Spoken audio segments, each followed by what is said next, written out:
Beautician tiling గారు వచ్చారా? నేను వచ్చి చెప్పులు కొనుక్కున్నాను.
రంజాన్ మాసంలో కఠోర ఉపవాసం ఉన్న మైనారిటీ సోదరులు సోదరీమణులకి ఈద్ ముబారక్.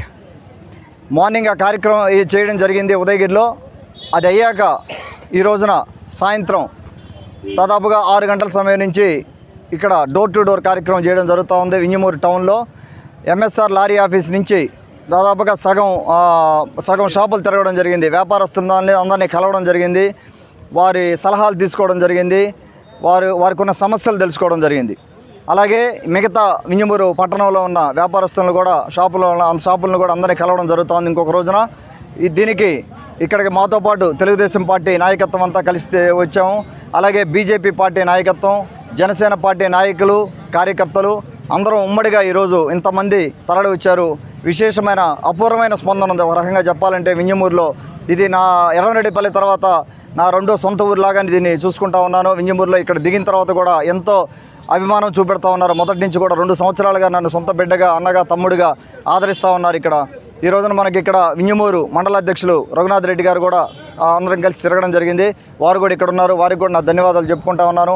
ఇది ఉదయమే అనుకొని మనం ఈరోజు మొదలు పెట్టడం జరిగింది. ఇది అందరికి కూడా నా ధన్యవాదాలు. అలాగే మా శైలజక్కకి వారు హైదరాబాద్ నుంచి రావడం జరిగింది మాతో పాటు.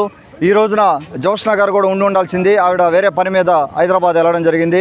అలాగే మన జేఎం గారికి కానీ, మన నర్సారెడ్డి గారికి కానీ, మన ఎంఎస్ కానీ అందరికీ నా ధన్యవాదాలు తెలుపుకుంటా ఉన్నాను. వెనకాల మధు కానీ, మన బీజేపీ నాయకత్వం రంగారావు గారు కానీ, మన మన వెంకటేశ్వర గారు, చల్లా వెంకటేశ్వర గారికి కానీ అందరికీ నమస్కారాలు తెలుపుకుంటా ఉన్నాను. ఒకసారి మీరేమన్నా మాట్లాడతారు? ఈ రంజాన్ పర్వదినాన వింజమూరులో మేము చేపట్టిన ఇంటింటి ప్రచార కార్యక్రమంలో భాగంగా మెయిన్ రోడ్డు వెంబడి ప్రచారం చేయడం జరిగింది. ఆ ప్రచారానికి ఇంత ప్రజలు వారికై వారు లేచి వచ్చి ఇంత అపూర్వ స్పందన చూపిస్తారని మేము ఊహించలేదు. తెలుగుదేశం పార్టీ మీద, నారా చంద్రబాబు గారి నాయకత్వం మీద, కాకర్ల సురేష్ గారి మీద నమ్మకంతో ఈరోజు వింజమూరు ప్రజలు బ్రహ్మరథం పట్టారు. ఇదే విధంగా రేపు మే 13 జరిగే ఎన్నికల్లో కూడా తెలుగుదేశం పార్టీకి ఓట్లు వేసి గెలిపించాలని చెప్పి ప్రజలందరినీ మనస్ఫూర్తిగా కోరుకుంటున్నాను.